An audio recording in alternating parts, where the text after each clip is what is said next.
Bom dia, pessoal.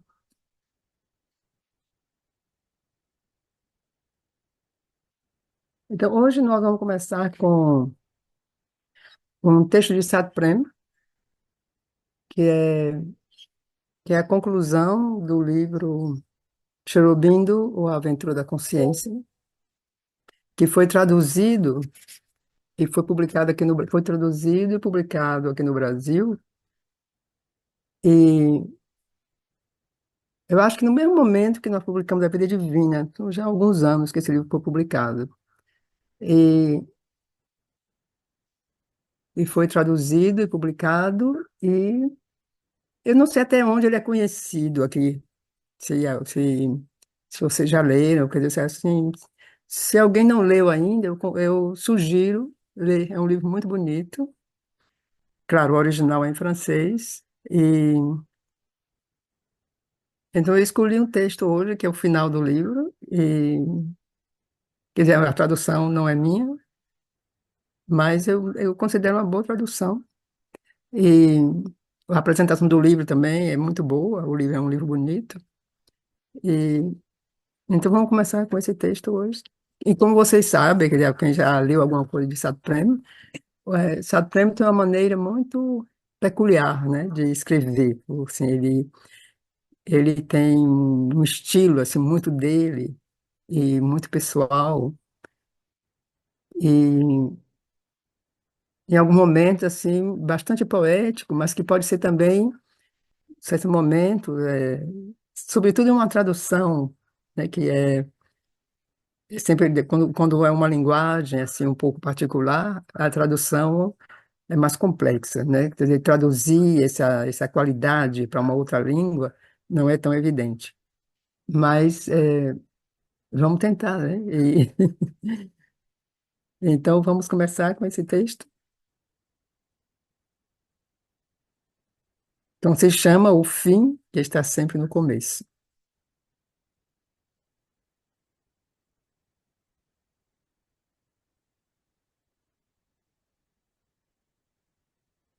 Então ele começa dizendo que a realização dos rishis védicos tornou-se uma realização coletiva. A supramente entrou na consciência terrestre, desceu até o subconsciente físico, na fronteira com a matéria. Resta somente um ponto a transpor para que a junção seja feita. Um mundo novo nasceu, diz a mãe. Neste momento, nós nos encontramos em pleno período de transição, onde os dois se misturam. O antigo persiste todo-poderoso, continuando a dominar a consciência comum, e o novo insinua-se, modesto, desapercebido, ao ponto de exteriormente não mudar grande coisa, por enquanto. E, no entanto, ele trabalha, cresce, até o dia em que será suficientemente forte para se impor. Então, assim que a gente vê a realização dos rishis védicos, tornou-se uma realização coletiva. É claro, esse conhecimento dos tempos védicos que, digamos que foi o que o Sri Aurobindo identificou quando ele começou a estudar os Vedas, que ele viu nos Vedas, ou em outras escrituras também, confirmando aspectos da própria experiência de Sri Aurobindo mesmo. Então, essa realização dos ritos védicos, que se tornou uma realização coletiva, é provavelmente menções que eles fazem à, à supramente, menções que eles fazem a essa luz que se encontrava no fundo da matéria. E então, imagino que esse conhecimento que eles tiveram na época védica é uma coisa que foi aos poucos se realizando e se espalhando. Então, os rishis védicos realizaram certas coisas que agora se tornaram realizações coletivas. Então, no momento que a supramente justamente entrou na consciência terrestre. Então, no momento que ela desceu até o subconsciente físico, na fronteira com a matéria. Então, é esse ponto que falta transpor para que a junção seja feita, é essa realização, acredito que no plano físico, realmente, quando o próprio corpo, quando a própria matéria começará a manifestar de uma maneira mais, eu não sei se visível, perceptível, sutilmente, elementos dessa energia nova que poderá efetuar realmente uma transformação, como que aos poucos, né? E então ele continua com esse mundo novo nasceu, quer dizer, esse mundo nasceu, quer dizer, quando a mãe teve essa experiência, né, que nós lemos também recentemente, quando essa experiência que ela teve dessa porta de ouro, que ela teve com o martelo que abriu essa porta, e a porta e o surco mental, a luz surco mental desceu assim, inundando a terra. Então, quer dizer, aí naquele momento, um mundo novo nasceu. Mas o antigo persiste, todo-poderoso, continuando a dominar a consciência comum. E o novo insinua-se, modesto, desapercebido, ao ponto de exteriormente não mudar grande coisa por enquanto. E, no entanto, ele trabalha, cresce, até o dia em que será suficientemente forte para se impor.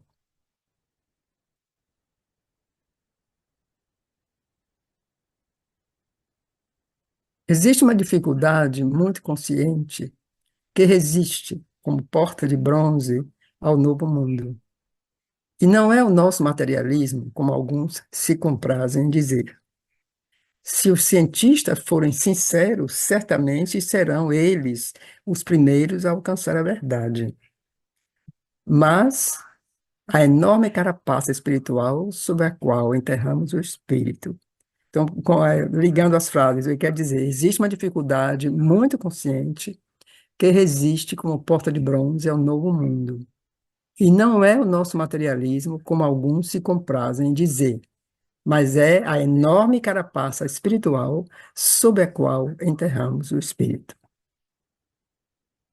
Então, ele se refere, primeiro, os cientistas, quer dizer, como a ciência, realmente, a gente já sabe disso, né? Você fala muito sobre isso, como a ciência realmente está nos grandes estudos, na ciência quântica, na física, existe já como uma barreira que está cada vez mais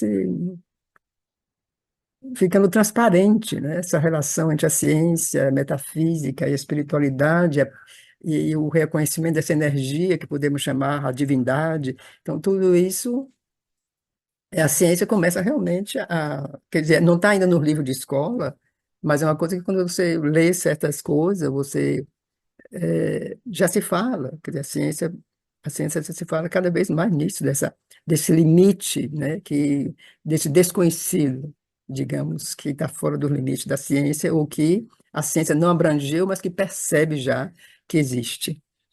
Então, a carapaça espiritual sob a qual enterramos o espírito, quer dizer, isso essas. Então, eu vou continuar a ler, porque ele fala que o verdadeiro truque do diabo não é, de modo algum, colher a mentira ou o ódio e semeá-lo pelo mundo, como Átila e os nazistas. Ele é muito mais astuto.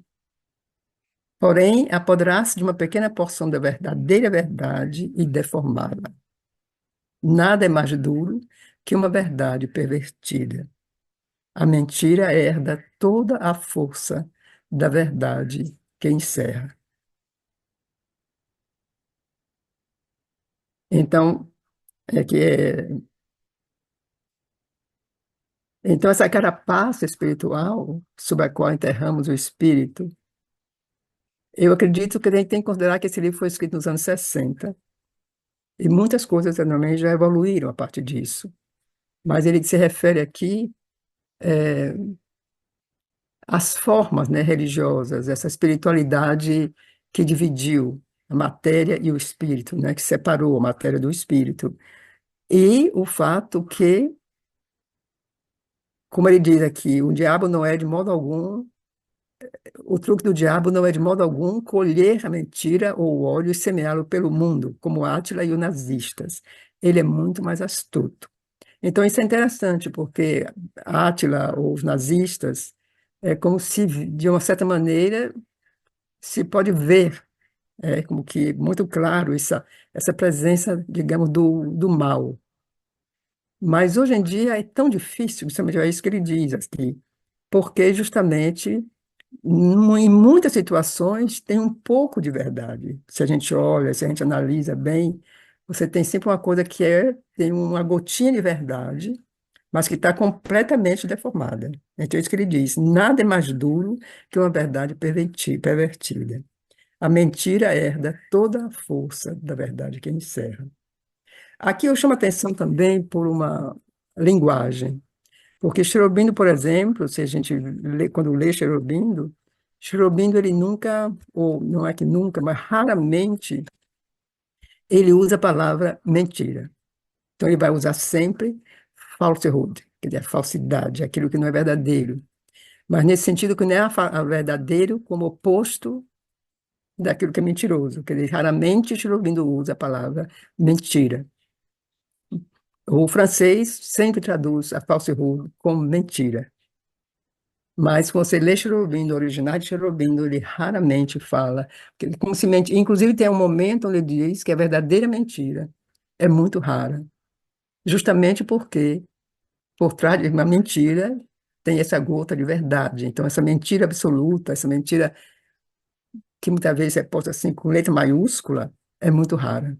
Então Cherubim realmente usa muito pouco, assim você pode ver a vida divina ou até um título da vida divina que chama da falsidade.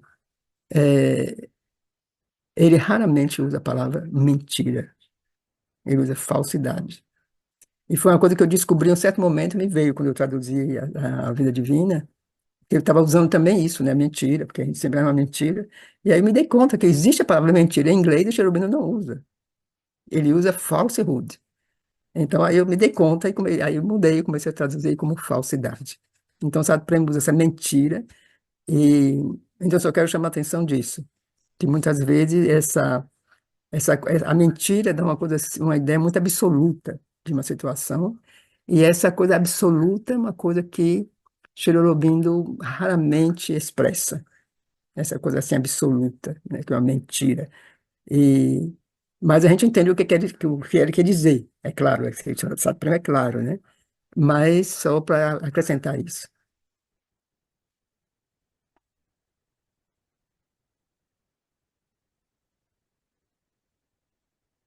Então a nós nos disseram e repetiram que a salvação está no céu, e é verdade. Não há salvação para o homem enquanto ele estiver com o nariz afundado na matéria. Sua salvação está no céu supraconsciente. E provavelmente foi necessário nos ensinar primeiramente o céu para nos livrar do nosso primeiro envoltório evolutivo, animal e econômico. No entanto, essa é somente uma primeira etapa da evolução, da qual extraímos uma meta definitiva, dura como pedra. E agora essa meta se volta contra nós. Negamos a divindade na matéria para encerrá-la em lugares santos. E a matéria se vinga. Nós a afirmamos bruta. Tão bruta ela é. Então, nos disseram e repetiram que a salvação está no céu. Então, essa salvação no céu foi visto tanto no Ocidente, né, com o cristianismo e tudo isso, é realmente assim, a gente se salva, morre, a alma vai para o céu. Quer dizer, todo o esforço na Terra, a vida na Terra, é preparar-se, purificar-se para ir ao céu. Então, aqui diz, não há, mas aí só diz, não há salvação para o homem enquanto ele estiver com o nariz afundado na matéria. Enquanto só matéria existir, quando a gente considerar que só na matéria a vida pode se realizar. Então, mas ele diz, mas não é nesse céu religioso. A salvação está no céu supraconsciente. E provavelmente foi necessário nos ensinar, primeiramente, o céu, para nos livrar de nosso primeiro envoltório evolutivo, animal e econômico. Então, como que foi necessário essa passagem, onde o céu era a meta, para obrigar, como que levar a humanidade a se livrar desse peso da matéria, desse apego demasiado à matéria, como se só a verdade viesse da matéria, né? Então, assim, para nos livrar disso, talvez na evolução, foi necessário que o céu, digamos que a ida ao céu, a fuga para o céu, se apresentasse como a primeira, como um momento assim mais, digamos, religioso, mais verdadeiro da religiosidade, era justamente sair da terra para ir para o céu. Então, isso evolutivamente, segundo ele diz aqui, para que a gente se libertasse disso, desse envoltório que é animal e econômico, né? Animal a gente sabe, e econômico é esse apego que a gente tem justamente aos bens, ao dinheiro, à fortuna, a gente sabe, né? No entanto, essa é somente uma primeira etapa da evolução, da qual extraímos uma meta definitiva, dura como pedra. Quer dizer, é que sim, essa coisa de ir para o céu, de sair da terra, sair da matéria, é uma coisa muito forte. E sabemos que na Índia também isso foi muito forte. A ideia da ilusão, a ideia do nirvana, que toda essas religiões, né, essas crenças que insistem nisso, né, sair da terra, sair do corpo, se libertar desse corpo.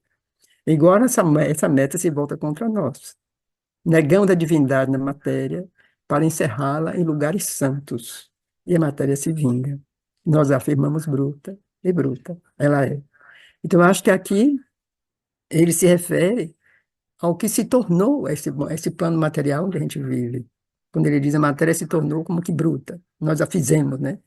Bruta, eu acho que é no sentido justamente desse mundo físico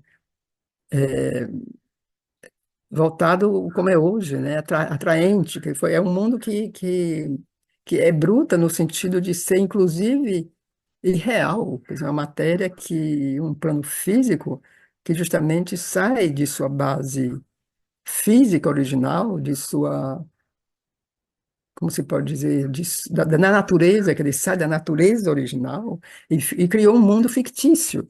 Quer dizer, o mundo que nós vivemos, de material, é, esse homem econômico que ele fala, é, é que a gente saiu justamente desse plano da matéria natural e que a cada vez mais dentro de um mundo material ilusório, completamente fictício, criado justamente para nos encerrar dentro desse mundo. Então, justamente essa matéria, ela é bruta. Essa matéria, esse mundo físico que a gente vive é brutal, se a gente pode dizer isso.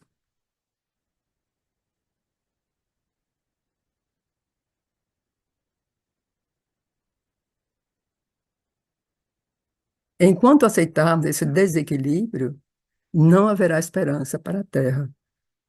Oscilaremos de um polo a outro, igualmente falso, do gozo material à austeridade espiritual, sem nunca encontrarmos a plenitude. As antigas culturas da Europa terminaram em uma dúvida desagregadora e em um ceticismo impotente. As devoções da Ásia terminaram na estagnação e no declínio. Eu aqui estou tomando as referências, como foi posta, quer dizer, na tradução as referências estão embaixo, mas não tem o número da página. Então, não, eu não me lembro mais se tem o número da página, mas como eu não tenho aqui o livro original, então eu não pude conferir. Mas aqui eu pus então entre parênteses a fonte da citação. Então nós precisamos do vigor da matéria, precisamos também do frescor do espírito. Mas nosso materialismo é embrutecido e nossas crenças não são nada além do inverso de nossas descrenças. Então, é esse desequilíbrio enorme que foi criado entre a espiritualidade e a matéria.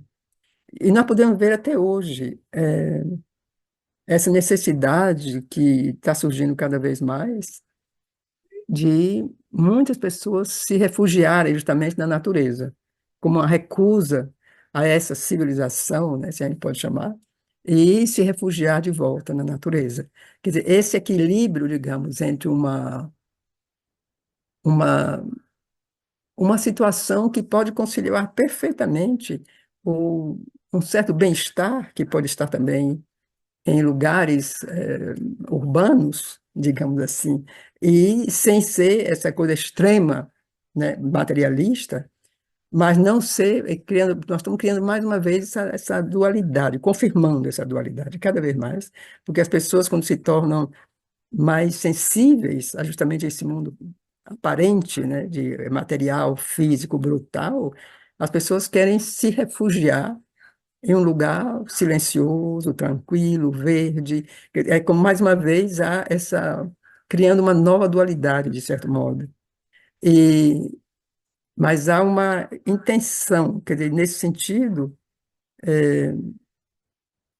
me vem a visão da mãe de criar um lugar como Auroville, como que ainda não conseguiu ainda manifestar isso, mas onde se concilia justamente essa vida, uma vida urbana, consciente, voltada para, eu diria, valores espirituais, para buscas em todos os campos do conhecimento humano, e justamente essa presença da natureza, vista justamente a partir dessa nova consciência. Quer dizer, a Auroville está muito longe disso, mas a visão da mãe justamente foi criar um protótipo de uma possibilidade onde isso pudesse coexistir, né? Que essa dualidade não existisse mais. Então, aqui ele diz igualmente, do gozo material à austeridade espiritual. Então, ou as pessoas estão assim, dentro desse mundo assim, aparente, né? Essas maravilhas todas que nos apresentam, que nos enchem os olhos, né? Ou então fogem disso e vão se refugiar na natureza, como a gente falou. Mas esse encontro entre os dois, quer dizer, essa vida mais plena, ainda estamos muito longe disso. Então, nas antigas culturas da Europa, terminaram em uma dúvida desagregadora e em um ceticismo impotente. As devoções da Ásia terminaram na estagnação e no declínio. Então, ele fala aí, é Sri que fala no ciclo humano, justamente a situação, sobretudo, da Índia, e que justamente chegou a essa estagnação, a esse declínio, porque negou absolutamente a matéria, e a Europa, porque justamente essa dúvida, né, não creia, o materialismo, né, um ceticismo impotente.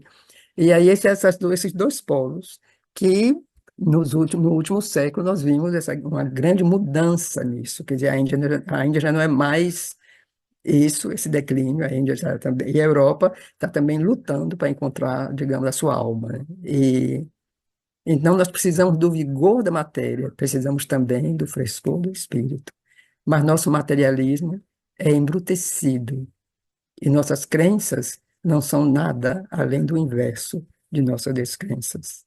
Então, está sempre dentro do dualismo, crença e descrença. Você é descrente porque você não crê naquilo, mas não é porque você descobriu uma outra coisa, que seria a coisa a ser, né? Você não é que você é crente ou descrente, mas a coisa ainda é além dessas dualidades.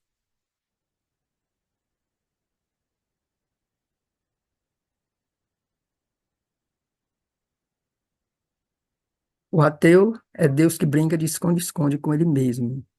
Mas e o crente é diferente? Certamente, porque viu a sombra de Deus e agarrou-se a ela. Então, isso é um pensamento e aforismo. Caso queiramos curar esse desequilíbrio, e tudo o que está em desequilíbrio perece, então, se caso queremos curar esse desequilíbrio em nossos corpos, em nossas sociedades ou em nossos ciclos cósmicos, é preciso que vejamos claro. Nós perdemos a senha, e esse é o saldo de nossa era. Substituímos o verdadeiro poder pelos truques e a verdadeira sabedoria pelos dogmas. É o reino dos gnomos em todos os níveis.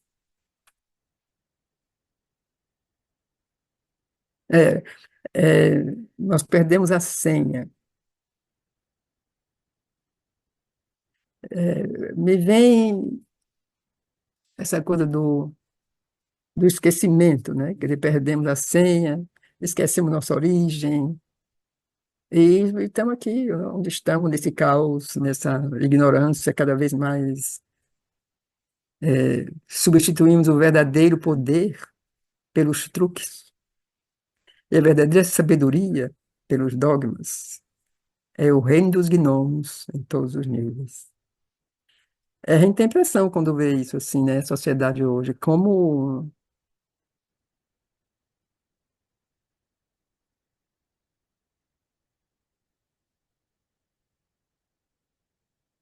de um lado a humanidade, essa busca está cada vez assim mais profunda. Assim, se a gente vê os movimentos hoje, assim meio, ainda que muito tateantes, existe uma grande busca por outra coisa na humanidade. Isso é uma coisa inegável. Movimentos em todo lado que se expressam ou pela movimentos ambientais ou por movimentos espirituais, que a gente vê um movimento assim buscando outra coisa cada vez mais, assim no mundo todo, né? Mas ao mesmo tempo a gente se depara com aquelas pessoas, digamos, que têm o poder no plano humano, são realmente falta grandeza. Então é o reino dos gnomos, quando ele fala isso, a gente pode pensar, né? Assim, esses caracteres políticos, financeiros, quer dizer, esse mundo, é muito difícil você ver uma estatura em meio, né? Quer dizer, são realmente gnomos, são pequenos no pensamento, são pequenos nas ideias, são pequenos nas ações, quer dizer, é tudo pequeno. A gente, nos falta realmente uma grandeza de uma visão. Quando a gente viu na vida divina, ou vai ver ainda, quando Sri Aurobindo diz que nós estamos justamente na encruzilhada, a humanidade está numa encruzilhada, onde se vai se definir o seu destino, e ele explica também esse poder da mente, e tudo e ele diz que ainda não apareceu, digamos, aquele visionário, aquela mente poderosa que pode encontrar ou propor soluções mais conscientes, né? Mais direcionadas a uma real mudança, a uma real transformação da sociedade e da humanidade. Então, realmente, a gente está aqui uma visão de Satyam já daqueles anos que corresponde ao que a gente vê hoje, quer dizer, o reino dos gnomos em todos os níveis.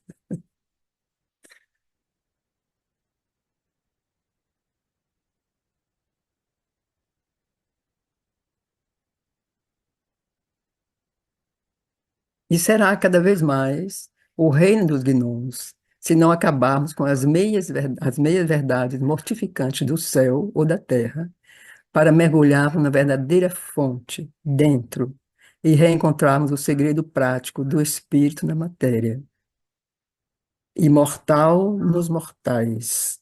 Ele é Deus instalado dentro, ele é a energia que elabora nossos poderes divinos.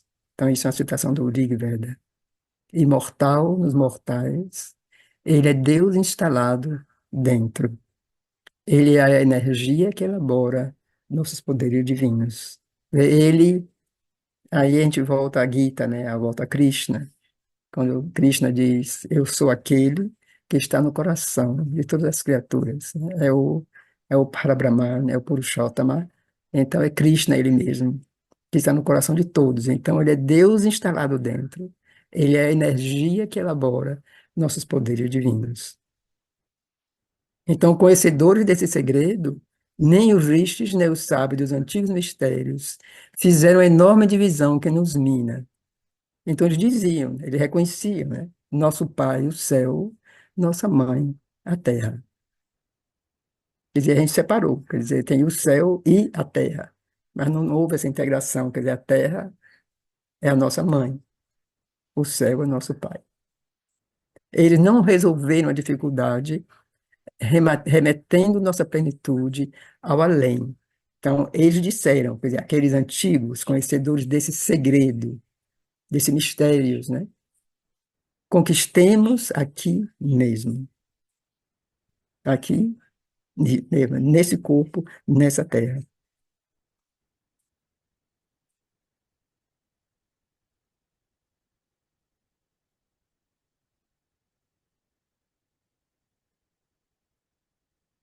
Consagremos-nos a esta batalha das 100 cabeças. Então, 100 cabeças, te lembra, né, aquela batalha. É uma história grega, né, que tem, não sei se é uma serpente ou que é a Hidra, né, das sete, não sei quantas cabeças, que cortava e nasceu outra cabeça, que cortava e nasceu outra cabeça. Eu não me lembro bem, assim, como é que se conseguiu destruir ela. Eu acho que foi o Perseu, não me lembro, mas é um mito, é uma história grega.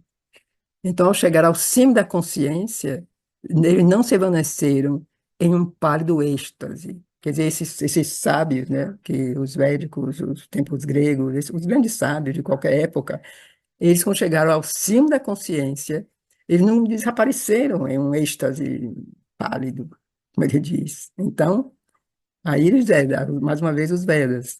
Sou filho da terra, o solo é minha mãe. Quer dizer, eu sou filho da terra, o solo é minha mãe. Então, nos confins do infinito, eles não achavam pequenas as insignificâncias daquele baixo. Então ele diz, divindade, guarde para nós o infinito e prodigaliza-nos o finito. Quer dizer, o infinito, infinito, digamos, aquilo que se pode considerar o céu, digamos, o infinito, e o finito, quer dizer, tudo que é manifestação, tudo que é terrestre, tudo que vai se transformando, né? Ó terra, que eu possa cantar tua beleza, a beleza de tuas cidades, de tuas florestas, de tuas assembleias de guerra e de tuas batalhas. Isso também é dos Vedas. Muito bonito. Então, eles lutavam, eram invencíveis, porque sabiam que Deus está em nós, o Filho do corpo. Tu, repleto de alegria e de luz, vitorioso, a quem nada pode ferir. Então, tudo isso são citações dos Vedas. Então, são muito bonita, né? Divindade, guarde para nós o infinito e nos dá também, né? Nos prodigaliza, né, o infinito, o finito. E, ó terra, que eu possa cantar tua beleza, a beleza de tuas cidades, de tuas florestas, de tua assembleia de guerra e de tuas batalhas. Quer dizer, tudo isso que se passa na terra, que havia uma beleza em tudo isso, que se possa cantar essa beleza. Então, eles lutavam, eram invencíveis, porque sabiam que Deus está em nós. Então, o filho do corpo, tu, repleto de alegria e de luz, vitorioso, a quem nada pode ferir.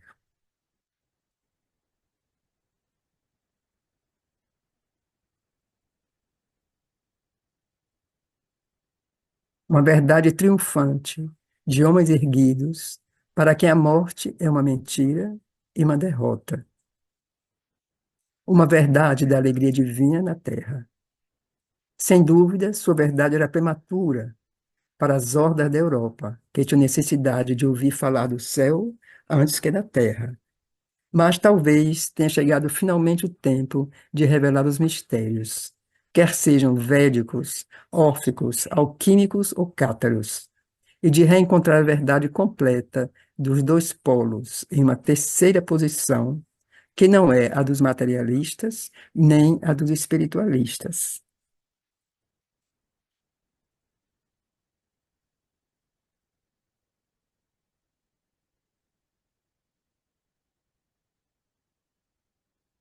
Então, a chave do enigma não é a ascensão do homem ao céu, porém sua ascensão ao espírito aqui na Terra. Quer dizer, aqui da Terra. Ele pode ascender ao céu, mas aqui da Terra, sem sair da Terra. E a descida do espírito em sua humanidade comum, uma transformação da natureza terrestre. É isso que a humanidade aguarda, um novo nascimento que coroará sua longa caminhada obscura, e não uma salvação post-mortem. Isso também é uma citação do ciclo humano. Sri Aurobindo traz uma mensagem de esperança. Nosso saldo de gnomos é, finalmente, apenas o sinal de uma nova emergência. Nossas sombras e nossos declínios são sempre a gestação de uma luz maior que tinha necessidade de descer para romper limites. E há sempre duas maneiras de rompê-los: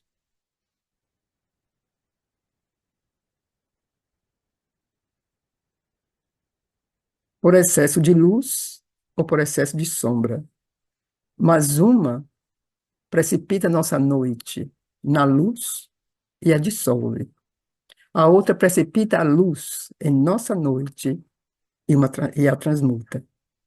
Uma liberta alguns indivíduos, a outra liberta toda a terra, porque transmuta, né? Transforma. Há 10.000 anos, alguns gigantes entre os homens haviam certamente arrancado o segredo do mundo. No entanto, se foi o privilégio de um pequeno grupo de iniciados, e todos nós devemos ser iniciados. Há 10.000 anos, vivíamos na Idade de Ouro, e tudo parece ter sido mergulhado na noite. Porém, em verdade, não foi a noite que desceu sobre o mundo, como quiseram os pregadores do fim dos tempos. Foi a luz que se simulou no mundo. É muito, muito bonita essa passagem, né?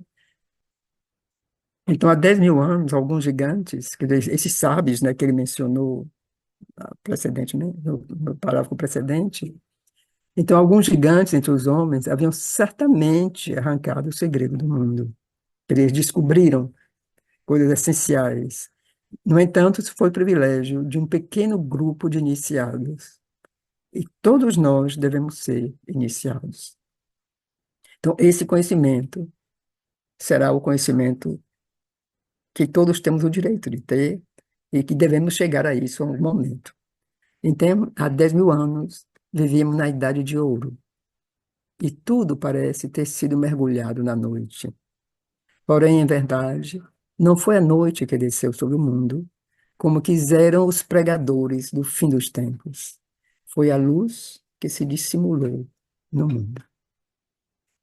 Então, é verdade que quando a gente olha as coisas com calma, né, com essa evolução que a gente vive, esse momento assim, nos últimos tantos anos, parece que a humanidade vai caminhando realmente para um momento de muito obscuro. Absolutamente, a aparência que a gente vê e tudo que se vê é como se vivesse realmente a noite dos tempos, né? Mas é muito o que ele diz, quer dizer, não foi a noite que desceu com o mundo, foi a luz que se dissimulou, quer dizer, a luz está escondida no mundo. E essa luz ela tem que vir para fora, né? E se a gente olha bem, há momentos, né, em que aparece alguma coisa mais luminosa, e que isso é que nos faz ter confiança e continuar, porque essa luz que está dissimulada, que está escondida, ela vai se revelar. Ou, aos poucos, ela começa a se revelar.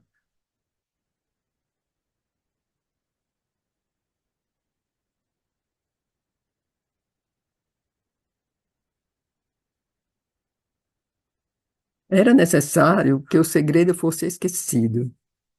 Era necessário que a humanidade descesse a curva noturna da era da razão e das religiões para reencontrar todo o segredo em todos os homens adultos e reencontrar a luz por todas as partes, sobre todas as noites, sobre todas as misérias, sobre todas as insignificâncias, em vez de um braseiro altivo sobre alguns santuários védicos ou iranianos. Estamos no princípio dos tempos. A evolução não descreve uma flecha cada vez mais sublime e dissolvente, mas uma espiral. Esse não é um caminho tortuoso para retornarmos um pouco feridos ao ponto de partida. Então, era necessário que o segredo fosse esquecido. Então, era necessário que a humanidade descesse a curva noturna da era da razão e das religiões para reencontrar todo o segredo em todos os homens adultos. Eu, francamente, não entendo bem porque fala aqui adultos, mas deve ter um sentido, eu não entendi bem. E eu não tenho o livro original também para conferir no francês, mas é o contar. E reencontrar a luz por todas as partes, sobre todas as noites, sobre todas as misérias, sobre todas as insignificâncias. Em vez de um braseiro altivo sobre alguns santuários védicos ou iranianos. Então, mais uma vez, é isso, né? Não é mais o tempo dessa elite espiritual, mas é o momento de começar de como que expandir e abrir e que esse conhecimento realmente se manifeste. Então, estamos no princípio dos tempos. A evolução não descreve uma flecha cada vez mais sublime e dissolvente, mas uma espiral. Quer dizer, a flecha no sentido dessa libertação direta, como que uma flecha que vai assim direto, digamos, para o céu. Não, não é isso, entende disso? Não é mais uma espiral, é uma coisa que evolui e se manifesta e se abre cada vez mais a partir de um núcleo central, né? Uma coisa que tem um movimento e uma dinâmica. Então, esse não é um caminho tortuoso para retornarmos um pouco feridos ao ponto de partida. Quer dizer, o ponto de partida é esse plano físico, essa terra, esse mundo. Então, voltar de novo e continuar, não, quer dizer, é uma evolução que nos leva cada vez mais adiante e mais em direção ao futuro.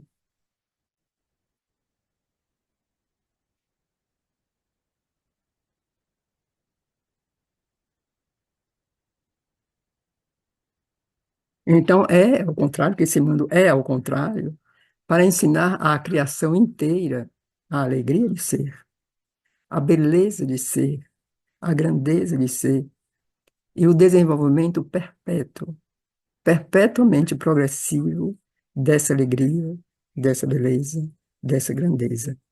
Então, tudo tem um sentido. Uma eterna espiral que não se fecha em algum ponto extremo. O extremo está em todas as partes do mundo, em cada ser, cada corpo, cada átomo. Uma ascensão de grau em grau que se eleva cada vez mais, a fim de poder descer mais, abraçar mais, revelar mais. Estamos no princípio do vasto, que sempre será mais vasto. Os pioneiros da evolução já reconheceram outros níveis na supramente e uma nova curva inicia-se no eterno devir.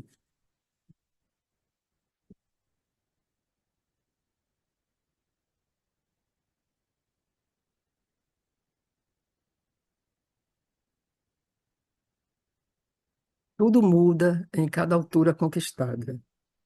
É uma inversão de consciência, um novo céu, uma nova terra. O próprio mundo físico em breve mudará sob os nossos olhos incrédulos. E talvez essa não seja a primeira mudança na história. Quantas ocorreram antes de nós? E quantas ocorrerão ainda conosco, se somente aceitarmos ser conscientes? Inversões de consciência sucessiva que farão com que uma riqueza de criação sempre nova se produza de etapa em etapa. O mago em nós cada vez mais gira seu caleidoscópio e tudo é inesperado, mais vasto, mais verdadeiro, mais belo. Ver só depende de nós. A alegria do mundo está à nossa porta, basta querer. É, a gente pensa nos planos de consciência, Cherubino fala, né? Que somos a partir do plano físico, onde nós estamos físico, vital, mental, e a partir daí você tem sucessivos níveis de consciência, e cada altura conquistada. Aí um novo céu, uma nova terra. Essa ideia desse novo céu, uma nova terra, é uma dessas ideias mestras que o Cherubino menciona, acredito. Como que é uma coisa que está na humanidade, assim parece que desde sempre. Como haverá uma nova terra, né? Quer dizer, o céu se manifestará sobre a terra, e a imortalidade, e tudo isso são coisas que fazem parte, digamos, dessa ideia que fica como que no subconsciente coletivo, né, da humanidade. Então, isso o Cherubino diz, que quando há uma ideia força, né, assim, que fica e que permanece na humanidade, isso antes ou depois se manifesta. Ela está aí, ela é viva, né? E aí ele diz, e talvez essa não seja a primeira mudança na história. Quantas vezes aconteceram coisas que a gente não lembra, não sabe, porque ele não sabe, né? Assim que, e quantas ocorrerão ainda conosco, se somente aceitarmos ser conscientes. É interessante também, porque se a gente volta a cada um de nós, ao menos um certo, como se pode dizer, um certo tipo de pessoas, né, que estão assim mais abertos a essa nova consciência, e se a gente olha a nossa própria vida, é, se diria que nós vivemos muitas vidas em uma. E Shirobin diz que isso é possível, né, que a gente pode, com o yoga, nós podemos viver muitas vidas em uma vida. Então ele diz, né, quantas vezes ocorrem entre nós. Ele está falando aqui das civilizações, das grandes descobertas espirituais, mas se a gente, e quantas ocorrerão ainda conosco, se é somente aceitarmos ser conscientes. Então, se mais nossa consciência se expande, ou cresce, ou se desenvolve, mesmo que um pouco, essa percepção da mudança em nossa vida, dessa uma coisa que se alarga, uma coisa que vai descobrindo, a gente vê, a gente olha assim, ao longo da vida, é, nós já vivemos, assim, eu não diria todo mundo, inclusive depende da idade, né? Quer dizer, na minha idade, ou nessa geração, a impressão que a gente tem é que realmente nós vivemos muitas vidas, ou várias vidas, em uma vida, né? E isso é muito bonito, né? E, e aí tudo se torna inesperado, mais vasto, mais verdadeiro, mais belo. E aí ele conclui dizendo muito, de uma maneira muito bonita: ver só depende de nós. A alegria do mundo está à nossa porta, basta querer.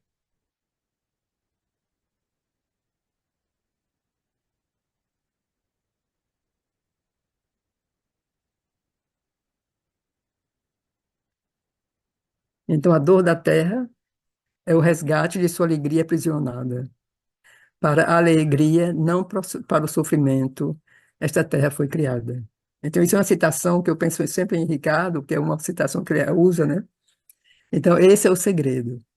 A alegria está aqui em toda parte, no coração do mundo. O poço de mel sob o rochedo, o sorriso da criança do infinito. Aqui está entre aspas, mas não tem a origem da citação. Eu não sei bem onde é. Que somos nós, o fundamento do futuro luminoso que impulsiona nosso passado. A evolução não terminou. Não é uma ronda absurda. Não é uma queda, nem uma feira de prazeres ilusórios. Ela é a aventura da consciência e da alegria. Que aí é Sartre.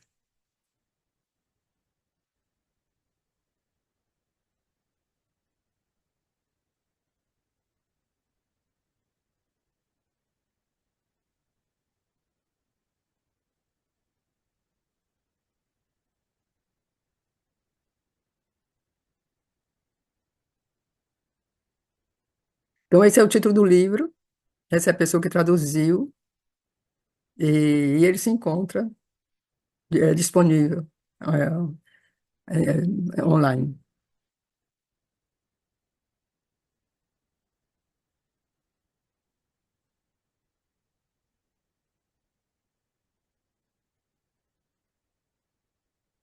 Então, voltando à nossa vida divina, nós vamos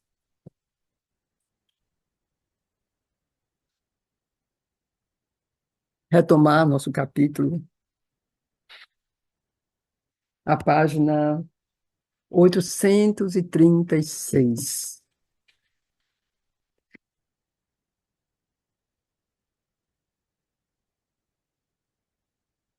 Estou com uma posição aqui, vou mudar um pouco essa posição.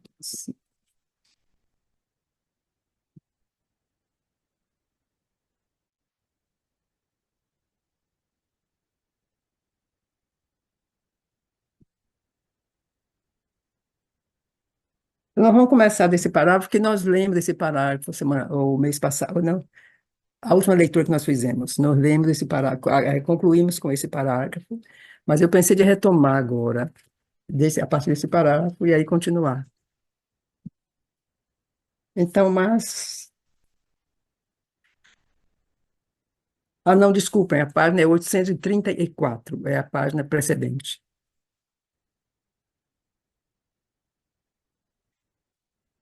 Dante diz: não se deve supor que as circunstâncias e as linhas da transição serão as mesmas para todos.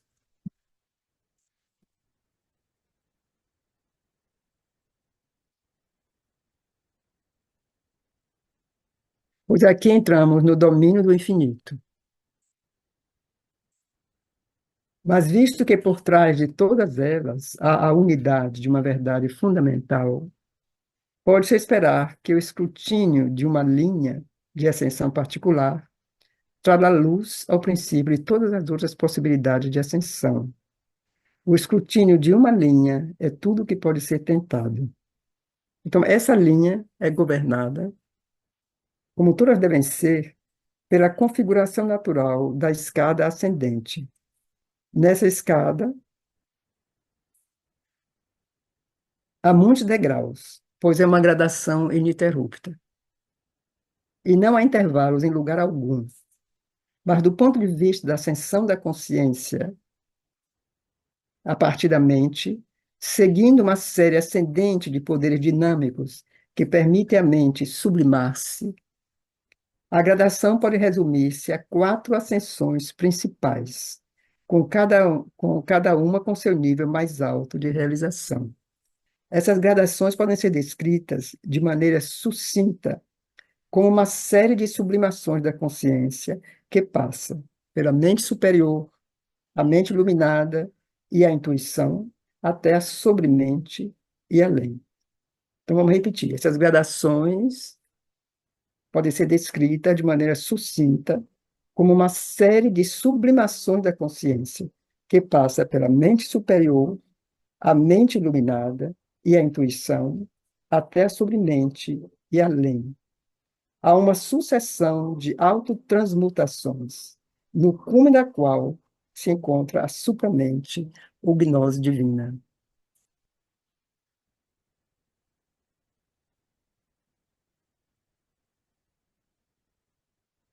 Ainda estou buscando um. Acho que agora encontrei. Isso.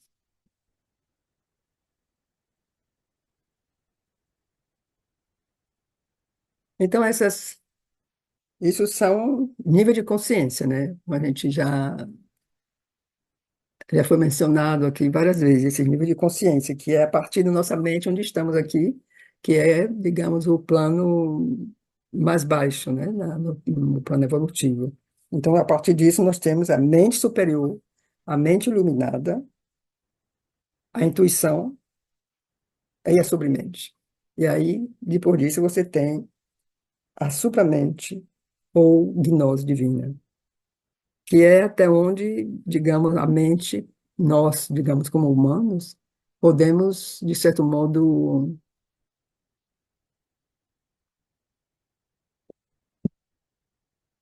é, conceber, de uma certa maneira.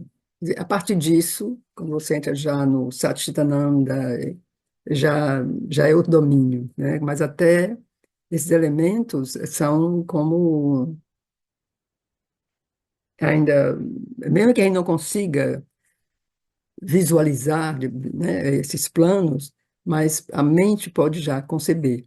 Então, se a gente lê o que a mãe fala da supramente, o que o Sri Aurobindo já indica aqui na vida divina, são coisas que já pode falar de certa maneira, né? Já pode ao menos não descrever, porque a gente realmente não sabe o que é, mas ao menos saber que isso existe, né? Assim, quando a mãe descreve naquela experiência dela, onde tem esses seres luminosos, que a gente já pode, a mente já pode, de certo modo, acompanhar um pouco essas visões da mãe, o que Cherubino diz, mas a partir daí já não, já sai completamente, então é melhor nem conceber. Então, Cherubino diz que existe a mente superior, ou esse plano de consciência da mente superior, o plano da mente iluminada, o plano da mente intuitiva, a sobremente. Então, isso tudo é como que ainda estão, esses planos todos estão ainda em relação com a mente, né? E aí já a sobremente já é um passo assim que já é outra coisa. Já é realmente outra coisa. Todos esses degraus são gnósticos, quer dizer, são degraus já que são ligados ao conhecimento, em seu princípio, seu poder. Pois, mesmo a partir do início, começamos a passar de uma consciência baseada em uma inconsciência original e que age em uma ignorância geral, ou em uma mistura de conhecimento e ignorância, e passamos disso e a uma consciência baseada em um conhecimento secreto, autoexistente, que é, antes de tudo, dirigida e inspirada pela luz e poder desse conhecimento e depois transforma-se nessa substância e usa inteiramente essa nova instrumentação. Então, assim, como a gente sabe, você sai da inconsciência, em termos evolutivos, e chega à ignorância. Quer dizer, a ignorância é, como a gente já viu, o Cherubim não trabalha, digamos, não há dualidade, né, no pensamento cherubino, quer dizer, não é que existe ignorância e conhecimento. A ignorância faz parte do processo evolutivo. Então, a ignorância sai dessa inconsciência, que ainda já é uma etapa, sai da inconsciência e chegar à ignorância. E a ignorância vai, à medida que o conhecimento se manifesta, à medida que o conhecimento vai se apresentando à luz, vai se desvelando, então a ignorância vai se transformando, vai chegar até um conhecimento. Quer dizer, não é que, que são contrárias, é uma coisa que está ainda evoluindo. Então a ignorância já faz parte dessa evolução em direção ao conhecimento. Então, assim, então passamos de uma consciência que é baseada, então essa consciência que nós agora vivemos, ela é baseada em uma inconsciência original. Então essa consciência original age na ignorância geral, ou em uma mistura de conhecimento e ignorância. Então vamos chegar a uma consciência que é baseada num conhecimento secreto autoexistente, que é, antes de tudo, dirigida e inspirada, quer dizer, essa consciência que é baseada no conhecimento secreto autoexistente, ela é dirigida e inspirada pela luz e pelo poder daquele conhecimento. E depois transforma-se nessa substância do conhecimento e se transforma nessa substância e usa inteiramente essa nova instrumentação. Quer dizer, assim, esse processo entre essa, essa ignorância geral ou misturada com ignorância e conhecimento, então ela vai chegar a uma consciência que se baseia nesse conhecimento secreto que permeia tudo, que é autoexistente. Então, ela vai ser dirigida e inspirada pela luz e pelo poder daquele conhecimento. Então, depois ela se transforma pouco a pouco naquela substância daquele, e a nova instrumentação desse conhecimento. Em si, esses graus são graus da energia e substância do espírito.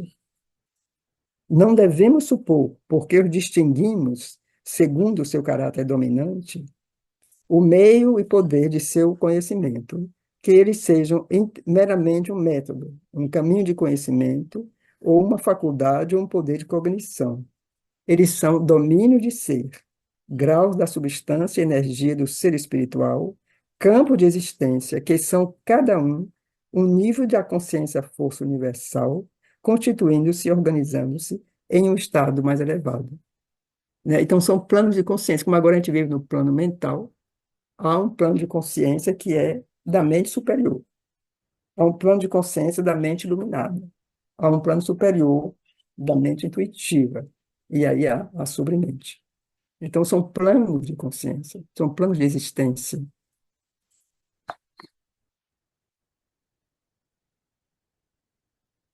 Quando os poderes de qualquer um desses graus desce completamente em nós, não é apenas nosso pensamento e conhecimento que são afetados.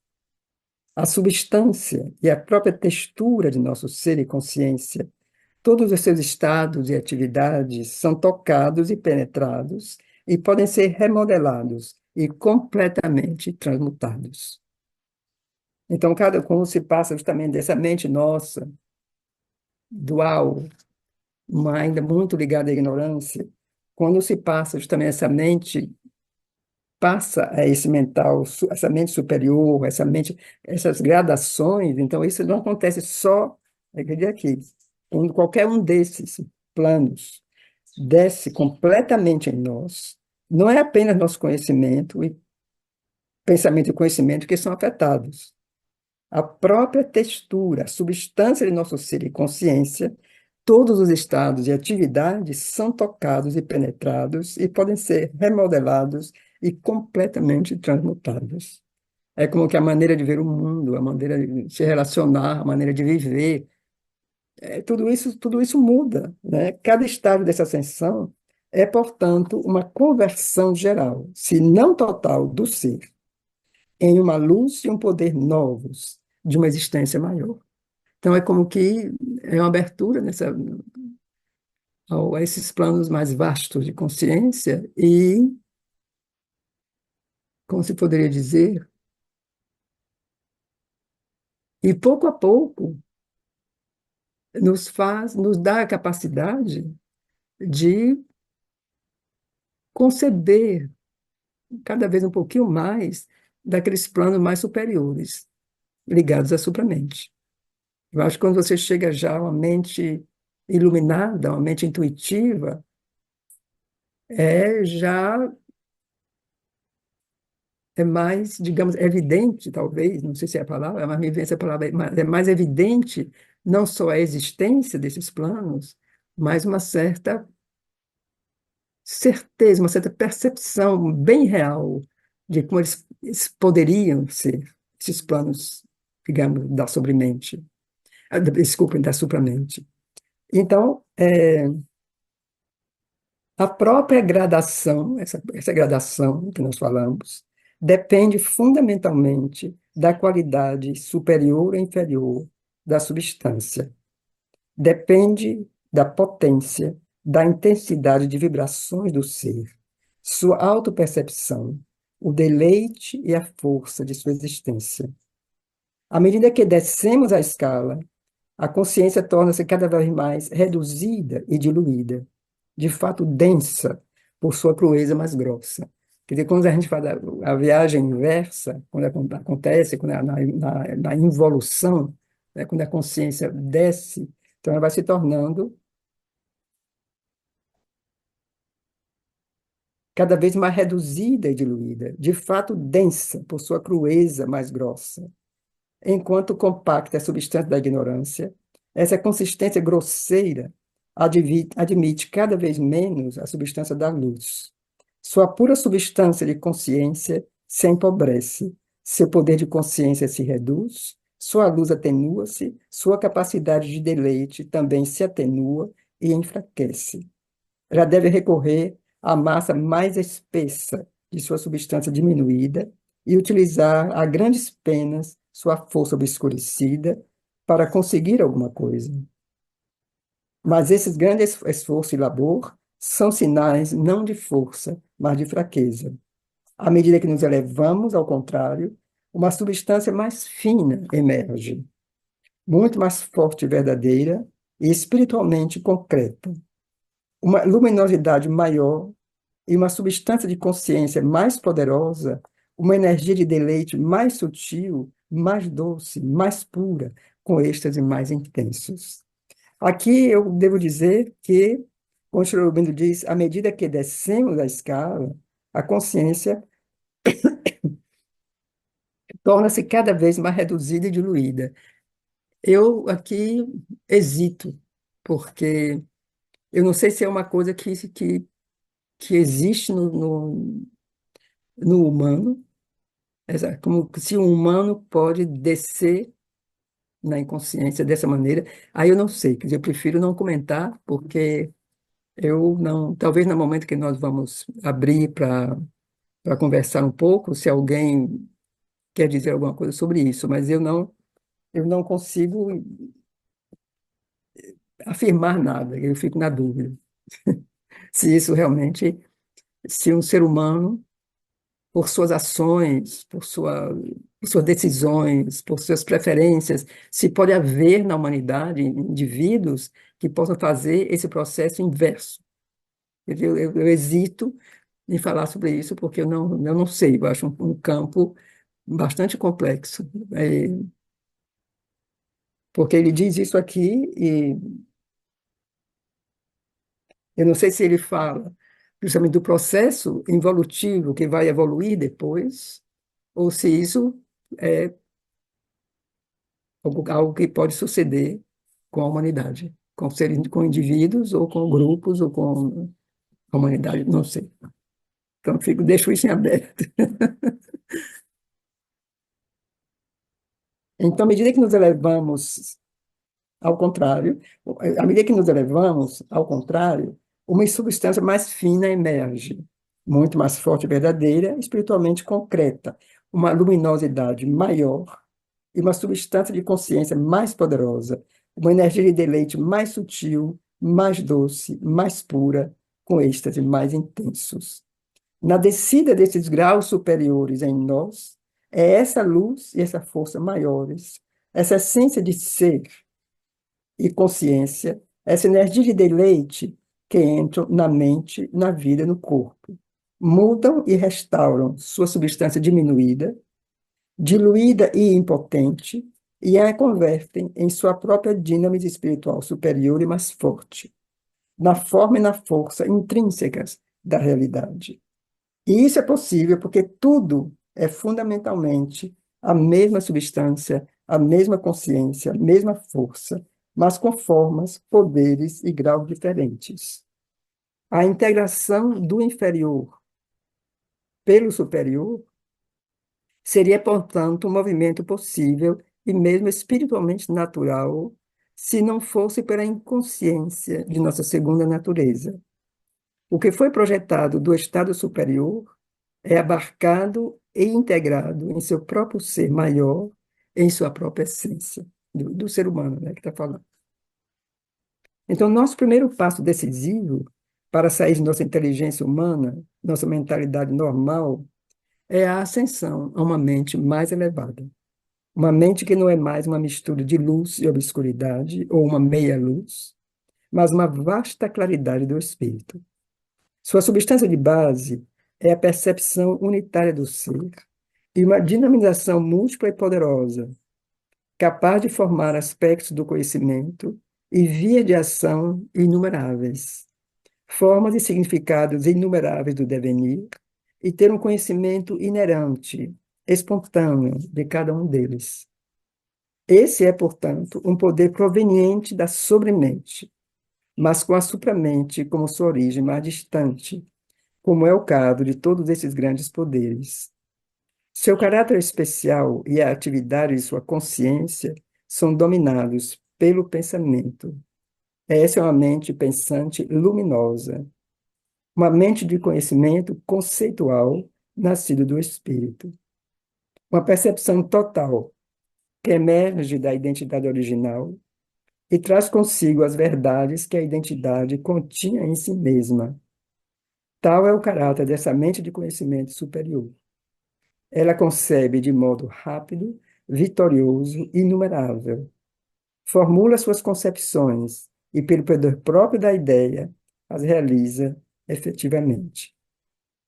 Esse tipo de cognição é o último a emergir da identidade espiritual original, antes que se manifeste o conhecimento separativo, base da ignorância. Ele é, portanto, o primeiro que se apresenta a nós quando nos elevamos da mente conceitual e racional, nosso poder de conhecimento mais organizado na ignorância, até os reinos do espírito. Ele é, de fato, a origem espiritual de nossa ideação mental conceitual, e é natural que esse poder condutor em nossa mente, quando ultrapassa a si mesmo, volte à sua fonte original. É, esse parágrafo e o próximo me, me faz voltar ao primeiro parágrafo, a abertura da vida divina. Né? Quando Shoghi diz, a primeira preocupação do homem, quando seu pensamento despertou, né? Essa coisa do pensamento, a primeira preocupação do homem, quando o pensamento despertou. Então, esse primeiro pensamento que despertou, que nós já lemos esse capítulo algumas vezes, é,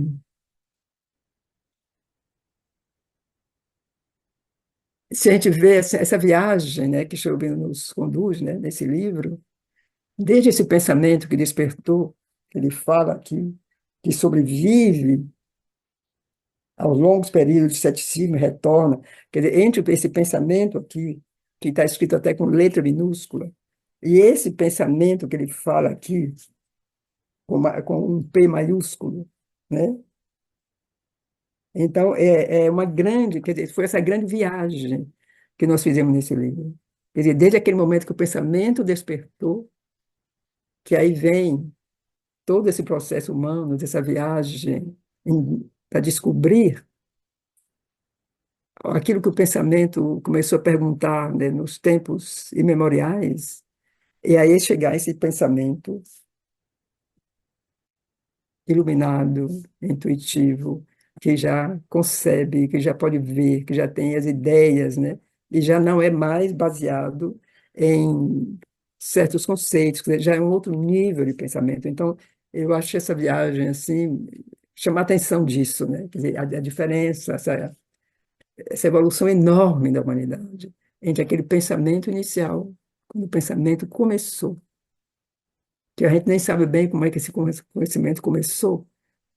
A primeira pergunta, né, o que é isso, o que são as estrelas, e já começar a associar uma coisa com a outra. Então, esse primeiro pensamento e até onde nós chegamos, né? Quer dizer, essa evolução, quer dizer, já isso é como um milagre, né? Assim, e é uma evidência dessa evolução, que não é só a evolução físico-material, né, da lei do mais forte, mas é a evolução realmente do que está por trás.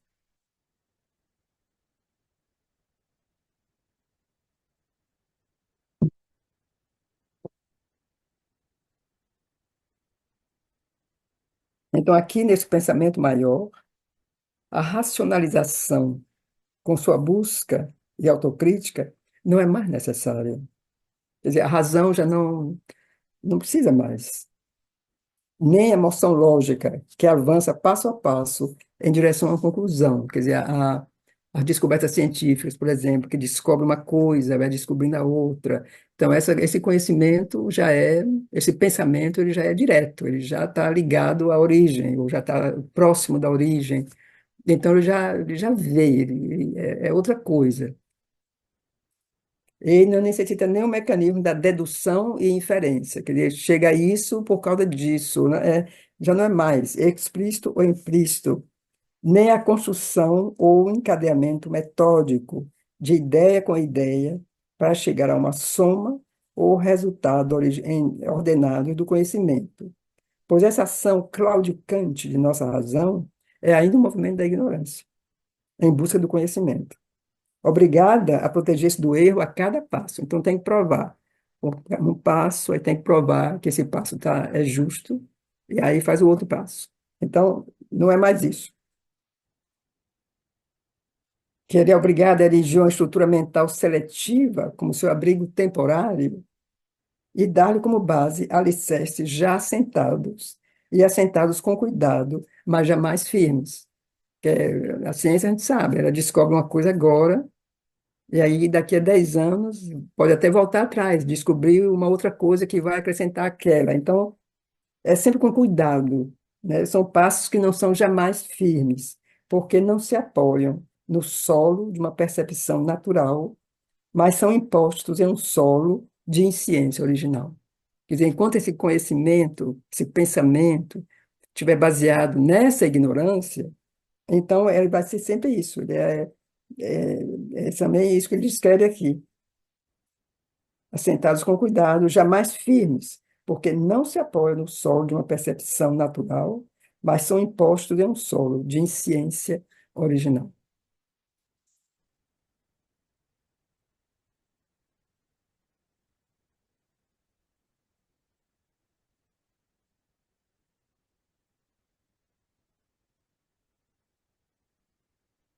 Essa consciência mais alta tampouco segue essa outra maneira de nossa mente em sua forma mais penetrante e viva. Ela não é uma predição e uma visão interiores rápidas e aleatórias, uma ação do farol da inteligência que sonda o pouco conhecido ou desconhecido. Eu imagino que ele fala dessas descobertas que podem ser predição, uma visão interior, coisa que você pode perceber. Isso acontece em fenômenos científicos. Assim, eu acho que certos grandes cientistas têm isso, eles têm uma certeza, uma coisa que eles veem, e a partir daí começa a pesquisa, ou o contrário, começa a pesquisar coisas, e aí de repente descobre. Então, Chopin diz que não é nem mesmo isso, porque é um conhecimento que se formula em uma base de toda percepção autoexistente e manifesta sob forma de pensamento alguma parte de sua integralidade, uma harmonia de seus significados. Então, a base desse conhecimento, dessas percepções todas, é uma coisa que é esse conhecimento que vem da origem, que permeia tudo, que é a essência das coisas.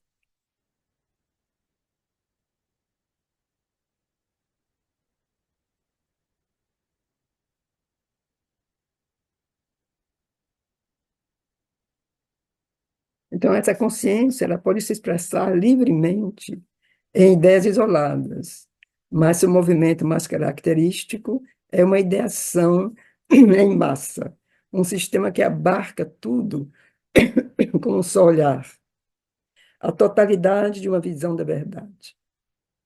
As relações de ideia com ideia, de verdade com verdade, não são estabelecidas pela lógica, mas preexistem e emergem já vistas em um todo integral. Começa a formular-se um conhecimento presente desde sempre, mas inativo até agora, e não um sistema de conclusões a partir de premissas ou dados. Esse pensamento é uma autorrevelação da eterna sabedoria, não um conhecimento adquirido. E aí eu gostaria de voltar mais uma vez ao primeiro parágrafo, quando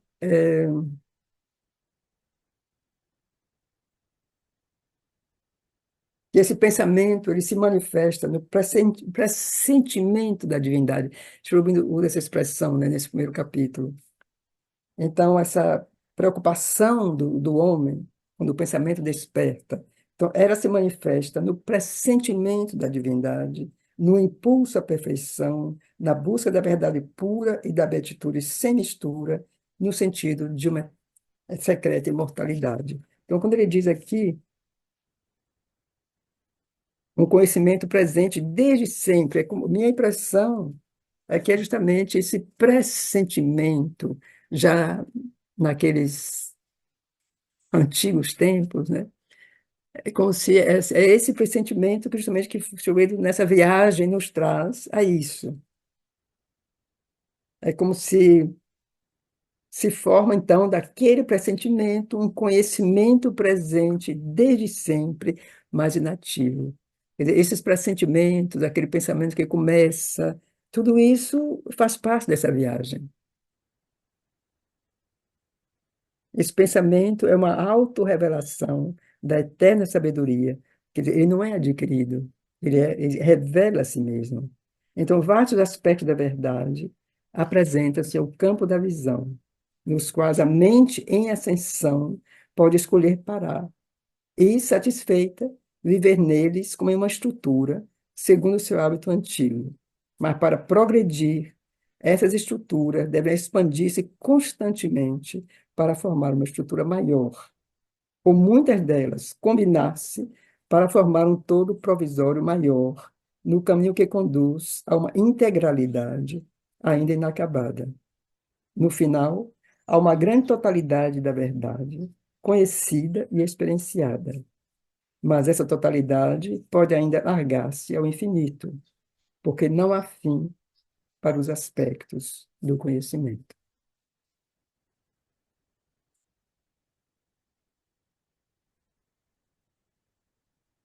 É uma tendência, assim, também muito humana, né, de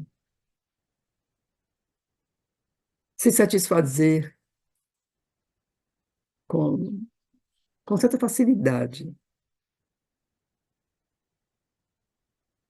Então, assim, você pode chegar nessa mente que o Jobim descreve, né? Essa mente superior, que deve ser muito agradável, esses níveis todos, né? E parar ali, ficar ali. E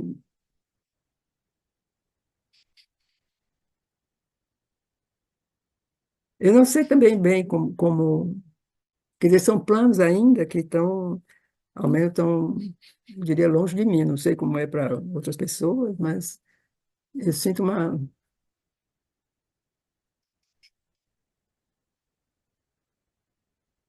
Fico pensando como pode ser um nível de consciência de uma mente superior, de ficar nisso. Um pensamento que é amplo, que não pensa mais em termos de dualidades, talvez, que se preocupa mais com ideias abstratas que com coisas mais concretas, físicas, que estaria próximo, talvez, do reino das ideias, e ficam aí. Eu imagino que pode ser, talvez, um plano mais filosófico, onde há uma grande satisfação em debates assim, a nível de ideias, né? E, e que pode ser muito agradável, né? Muito, como se pode dizer, assim, com uma autossatisfação, né, disso. E aí, se a gente para nisso, essa inquietude, essa busca de outra coisa, perde o seu poder, né? Então, como estar nisso, mas sempre indo além, né? Indo além, se não se satisfazer com como ir além, eu também não sei muito dizer como é que a gente vai, mas como o Cherubino fala aqui, é, é sempre essa coisa que ele mesmo viveu, o Cherubino, né? Quer dizer, se a gente pensa o percurso de Cherubino e da mãe, evidentemente, essa coisa evolutiva, espiritual, mental, é impressionante, né? Como a gente pode notar isso, como nós falamos já em uma das nossas últimas leituras, e daquele Cherubim de 1909, quando ele saiu, né, que faz o discurso de Alipor, que nós lemos aqui, eu acho que nós mencionamos isso também. E Cherubim, em 1914, quando ele começou a escrever em área, quer dizer, é um negócio indescritível, porque daqueles 6 anos, o nível de vastidão, né, tudo. E aí, em todos os níveis, né, mental, espiritual, é, é isso, quer dizer, sair, realmente sempre ir além, sair dos seus limites, né, sair de poder viajar, né, assim, viajar assim, infinitamente. E o único real exemplo assim, que eu conheço justamente é Cherubim. Mas posso imaginar justamente, em termos mais humanos, certos indivíduos que justamente, através dessas investigações, dessas buscas, que conseguiram, quer dizer, romper o limite dessa mente nossa, mais dualista e mais ligada ao plano físico-vital, e chegar a um plano mais abstrato. Quer dizer, isso existe, isso com certeza existe. E daí é uma mente mais iluminada, intuitiva, talvez percepções, talvez coisas que vêm, talvez momentos, mas eu não sei bem como isso concretamente se manifesta.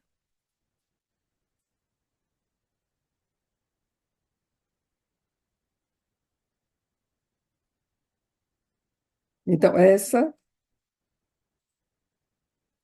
então, no final, há uma grande totalidade da verdade, conhecida e experienciada. Mas essa totalidade pode ainda alargar-se ao infinito, porque não há fim para os aspectos do conhecimento. Então, isso já se fala aqui, quando ele fala, que aqui Cherubim está nos conduzindo aos últimos capítulos, né, da vida divina, do livro, que aí justamente é a viagem, né, quer dizer, ele vai aí, é onde ele vai realmente descrever o caminho até a supramente. E aqui ele já fala que no final há uma grande totalidade da verdade. Então, nós sabemos que a supramente é a luz da verdade, né? Então, acessa já uma grande totalidade da verdade, que já talvez aspectos da supramente que estão já infiltrados aqui, conhecida e experienciada. Mas isso ainda pode alargar-se ao infinito, porque não há fim para os aspectos do conhecimento. Então, essa é a mente superior, em seu aspecto de cognição, seu aspecto de conhecimento. Mas há também um aspecto da vontade, da realização dinâmica da verdade. Aqui vemos que é sempre por meio do poder do pensamento, da ideia-força, que essa mente mais vasta e brilhante age no resto do ser, na vontade mental, no coração e seus sentimentos, na vida e no corpo. Ela busca purificar pelo conhecimento, liberar pelo conhecimento, criar pelo poder inato do conhecimento.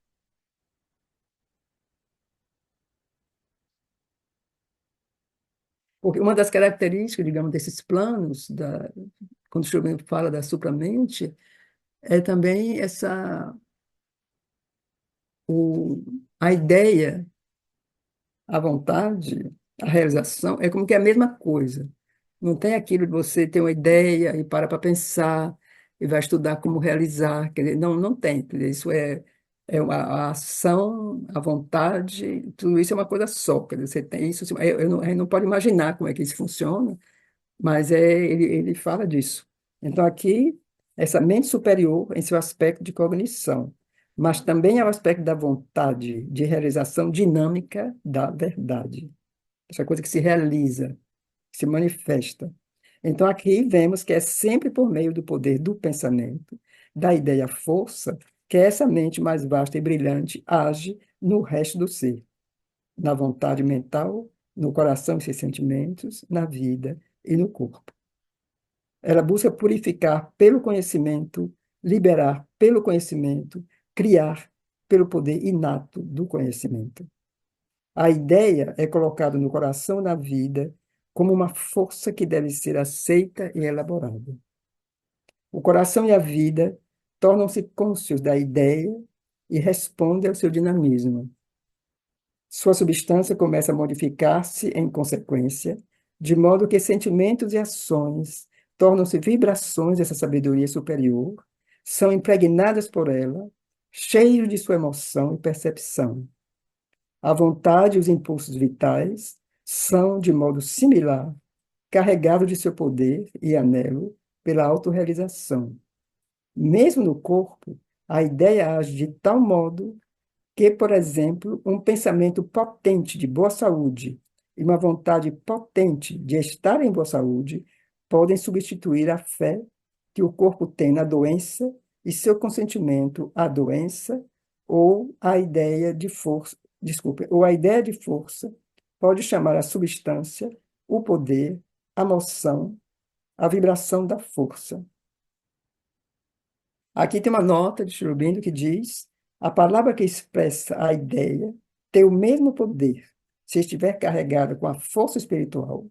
Essa é a razão do uso do mantra na Índia. A força da palavra, a força do som. Então, ele diz essa coisa da ideia. Então, um pensamento potente de boa saúde e uma vontade potente de estar em boa saúde podem substituir a fé que o corpo tem na doença e seu consentimento à doença.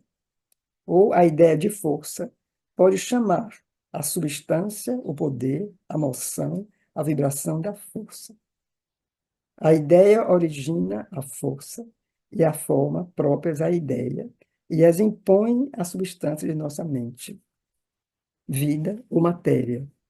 É desse modo que o primeiro trabalho se efetua. Ele preenche o ser inteiro de uma consciência nova e superior. Assenta a base da mudança e prepara o ser para uma verdade superior da existência.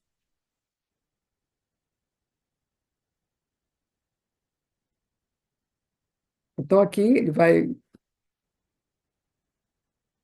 nos clarificar um pouco mais, ele vai nos dizer que aqui deve ser enfatizado para evitar uma interpretação falsa que surge facilmente quando se começa a perceber e experienciar o poder superior das forças mais altas.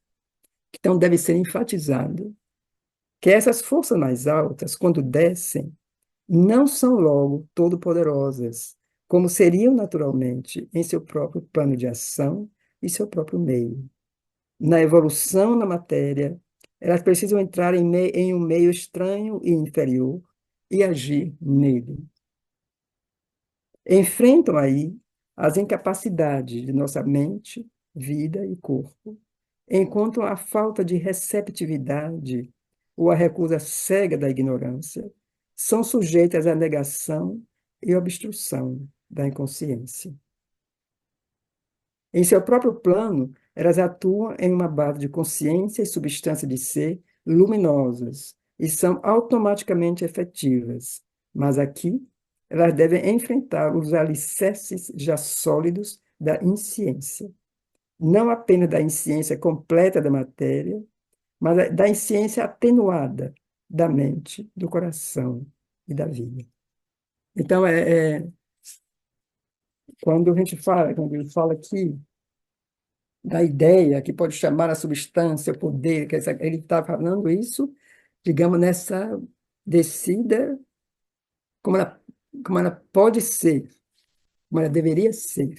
Mas aqui ele enfatiza, chama atenção, né, que ele não é assim, chegou e aconteceu, e tudo se transforma, mas não, porque isso quando desce, ela entra em um meio estranho e inferior, e tem que agir nesse plano.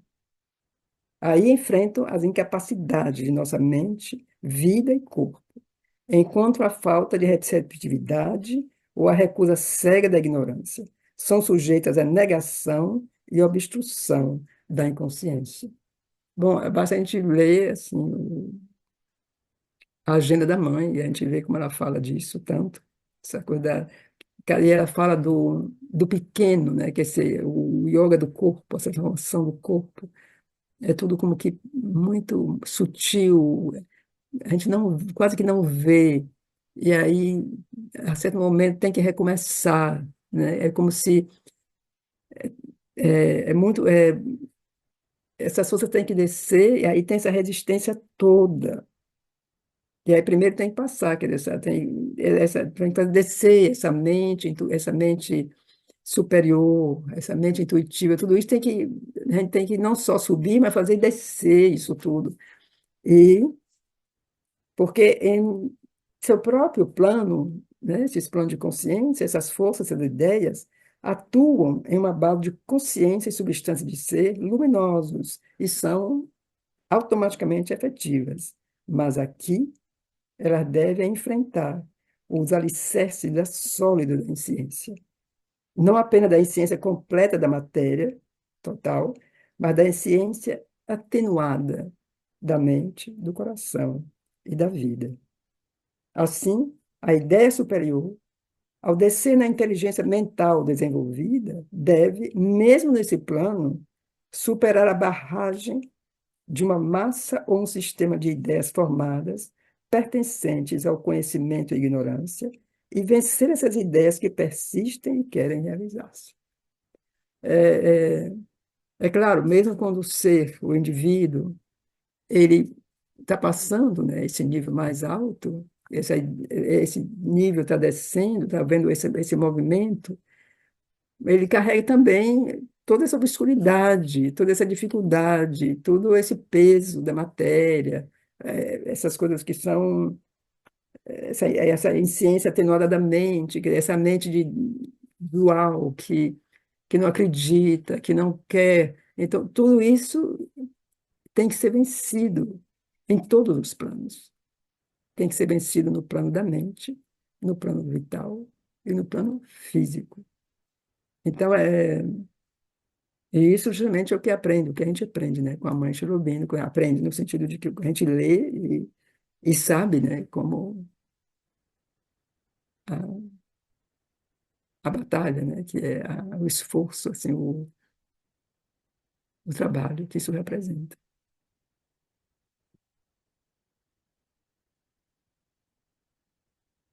Pois todas as ideias são forças, e segundo as condições, tem uma faculdade formadora e realizadora maior ou menor, que na prática pode mesmo ser reduzida a nada quando tem que lidar com a matéria inconsciente, mas que subsiste ainda em potencial. Há, assim, um poder de resistência pré-formado que se opõe à descida da luz ou minimiza seus efeitos. Uma resistência que pode ir até a recusa, a rejeição da luz, ou manifestar-se como uma tentativa de deteriorar, subjugar, modificar a luz por uma adaptação engenhosa ou por uma deformação para ajustá-la às ideias preconcebidas da ignorância. Se as ideias preconcebidas ou já formadas forem rejeitadas e destituídas de seu direito de persistência, têm ainda o direito de recorrência e podem vir do exterior, da mente universal, onde prevalecem, por retirar-se abaixo nas partes vitais, físicas ou subconscientes, e daí ressurgir à menor oportunidade para repossuir seu domínio perdido. Pois a natureza evolutiva deve conceder esse direito de persistência às coisas que ela uma vez estabeleceu, a fim de dar a seus próprios passos uma regularidade e uma firmeza suficientes. Esse aqui a gente vai ver de novo, porque ele diz: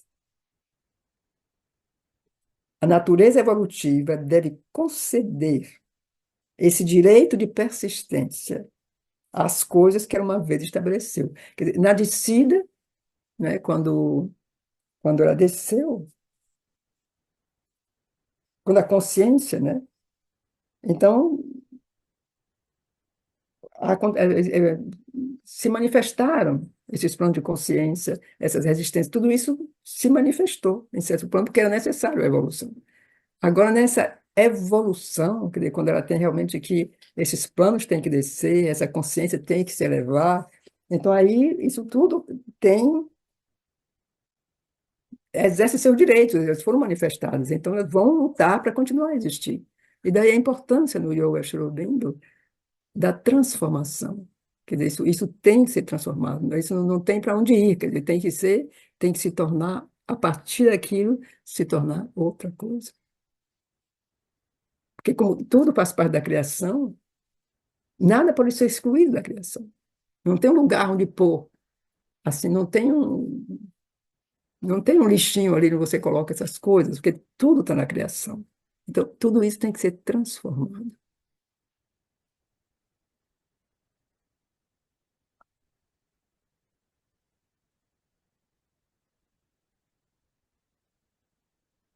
Ademais, cada força da manifestação tem o direito de ser, sobreviver, realizar-se onde for possível e por tanto tempo quanto for possível. É por isso, então, que em um mundo de ignorância, tudo se efetua não apenas por uma combinação de forças, mas também por colisão, conflito e uma mistura de forças. Mas para essa evolução superior, é essencial que toda mistura entre ignorância e conhecimento seja abolida. A ação e a evolução, por meio de um conflito de forças, devem ser substituídas por uma ação e evolução por meio de uma harmonia de forças. Mas esse estágio só poderá ser alcançado por um último conflito e o triunfo dos poderes da luz e do conhecimento sobre os poderes da ignorância.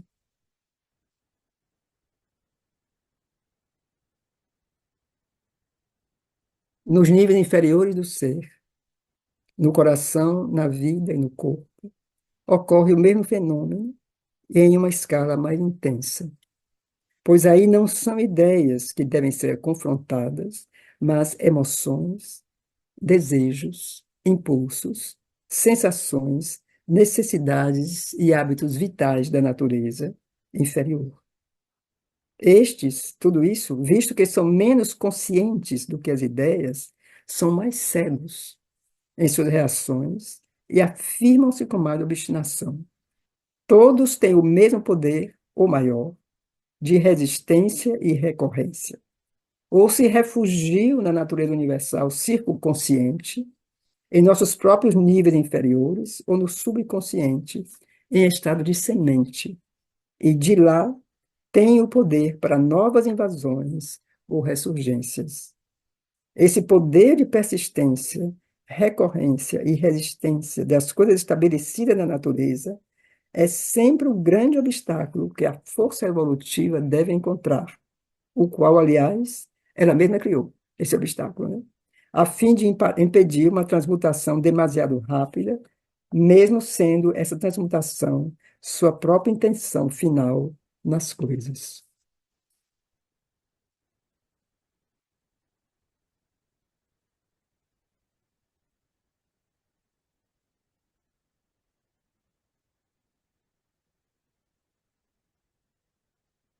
A gente vai ver só o próximo parágrafo, que não é muito longo, que eu acho que completa isso. Então, esse obstáculo que foi criado pela natureza apresentar-se-á a cada etapa dessa grande ascensão, embora possa diminuir de maneira progressiva. Que é isso que a gente falou. Quer dizer, cada passo, né, a gente vai carregando isso tudo, mas isso vai também aos poucos se dissolvendo, porque vai se transformando, vai ter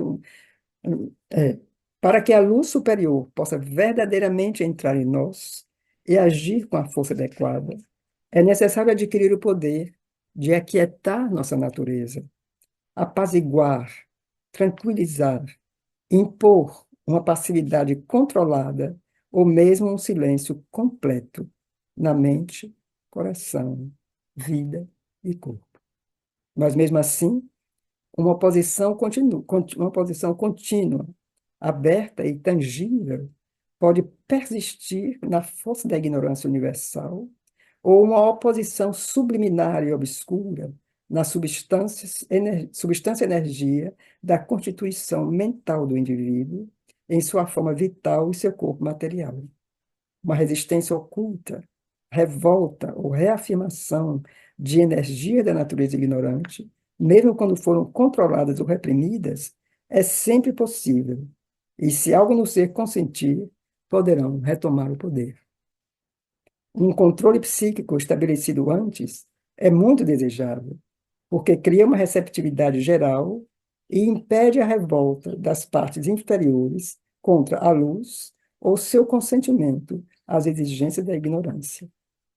Lembra que o Cherubim insiste muito, né, nas três transformações, que é a primeira do ser psíquico, que é estabelecer, digamos, essa consciência, essa força do ser psíquico, essa presença do ser psíquico, que ele diz aqui, esse controle psíquico, se estabelecido antes, é muito desejável, porque cria uma receptividade geral e impede a revolta das partes inferiores contra a luz e seu consentimento às exigências da ignorância.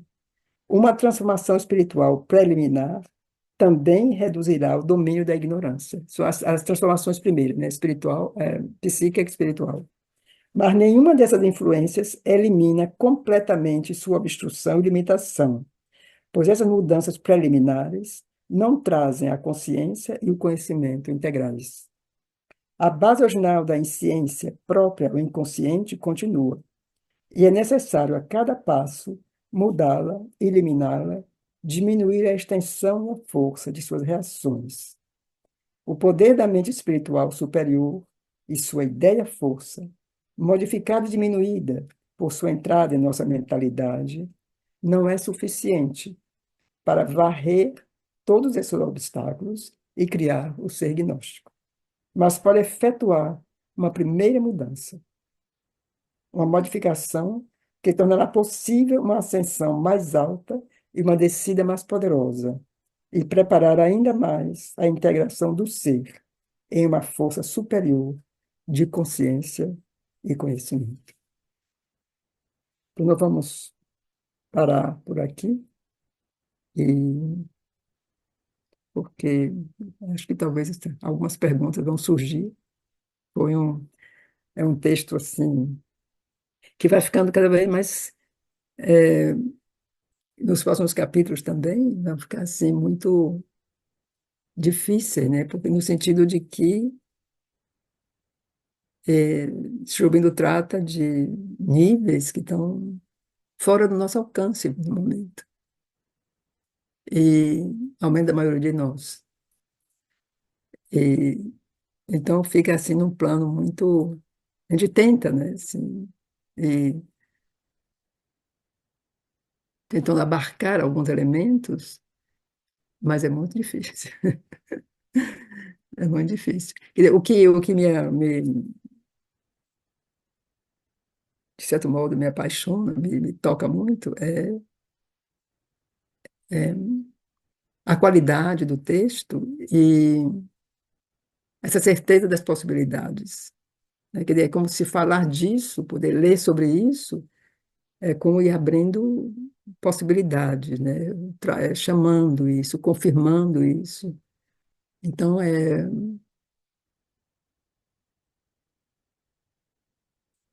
sempre muito,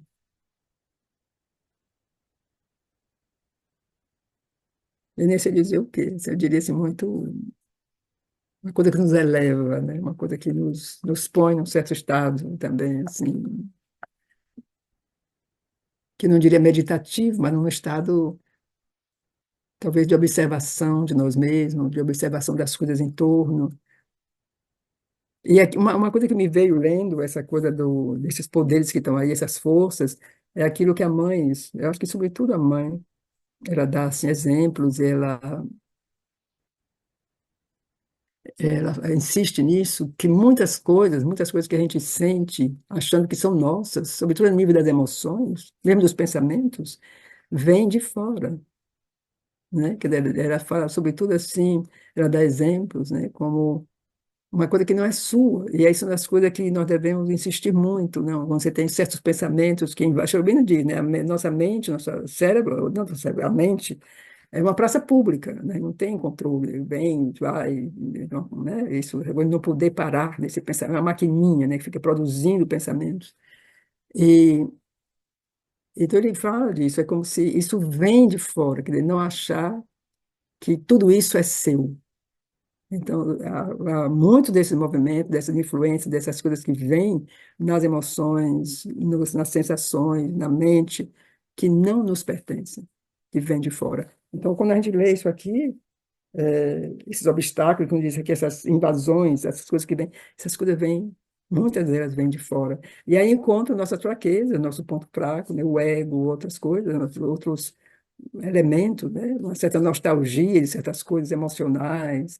Então, isso invade você. Nós somos, assim, muito frágeis, né? Muito, somos sempre submetidos a essas coisas. Então, não esquecer disso.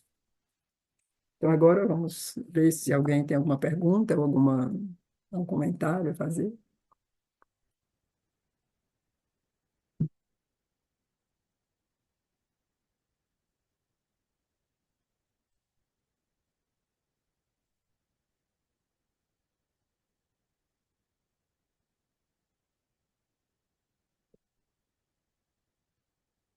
Bom dia, Bom dia. tudo bem? Então, você falando isso, eu lembrei de uma coisa que aconteceu comigo. Uma vez eu saí com uma amiga, até que fazia yoga também, fazia umas compras, e eu de repente comecei a sentir uma vontade de fumar, de fumar. Eu disse, mas que isso? Eu não fumo. Coisa estranha, né? Não fumo já há 30 anos que eu parei de fumar, não fumo mais. De repente, eu fiquei assim. E aí minha amiga chegou para mim, Glória, você não leva a mal, mas eu tô com muita vontade de fumar. Era ela, né? Hum, E aquilo para mim ficou assim, você falando isso, que às vezes a gente acha que é a gente, né? E eu peguei aquela. Ela estava com tanta vontade de fumar que meu vital acabou pegando aquele desejo, né? Estranho isso, né? Isso aconteceu comigo. hum, Pois é. hum. Então, e é interessante, né, quando a gente tem assim a consciência, né? Porque a gente estuda, mas quando a gente vive alguma coisa assim, a gente vê que realmente é real, né? É, é bom a gente lembrar, né? Que não esquecer disso, né? Aí, Sim, sim, é. Porque às vezes senão a gente embarca, né? E realmente acaba achando que somos nós. Mas o que eu queria pedir para você é que eu perdi a primeira parte do texto Satprem, tá? E você falou que está disponível no site da casa. Eu procurei e não achei. Já está disponível? não, Ganga, não é bem disponível no site da casa. Esse é um livro. Ó, eu vou buscar o livro e mostrar para vocês. Só um minuto, eu vou buscar o livro. Tá bom, obrigada.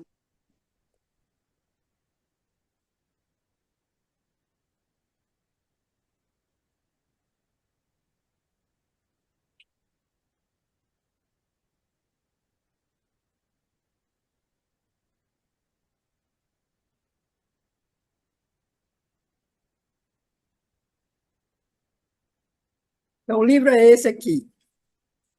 Dá para ver aqui? Sim, estiver ouvindo. Então, esse é o livro, tá? Uhum. Aí você acha isso na internet. Ah, sim. E qual o nome você pode colocar para mim? Ó, o livro está no texto, né? No final do texto tem o nome do livro. É, E mas a eu. editora é. Como é o nome da editora? A editora Perspectiva. Ah, tá. E qual o nome do livro aí? É Você vai Cherubino? ver Xilobindo ou A Aventura da Consciência. Ah, tá bom. Tá bom. Muito obrigada, E tá? é Mas realmente um livro muito bonito, é um livro muito bonito. ah, legal. Tá bom. Muito obrigada, tá? Bom dia.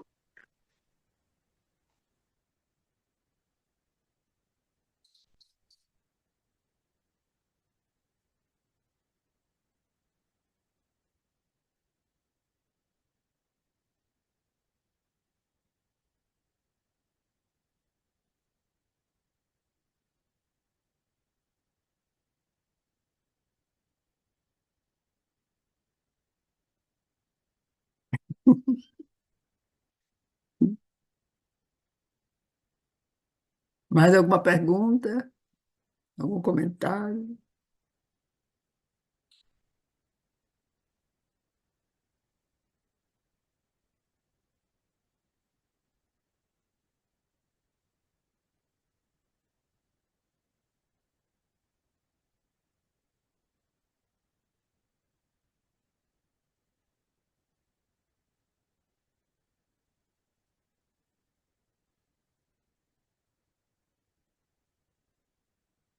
Então tá. Então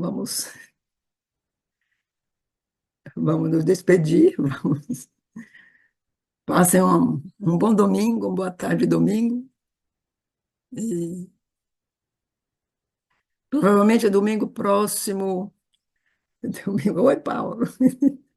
O domingo próximo eu vou estar ausente, provavelmente, porque eu tenho feito uns trabalhos assim no final de semana, então eu não posso estar presente agora cada domingo, mas sempre que estou em domingo livre, eu vou estar presente. Então, tchau.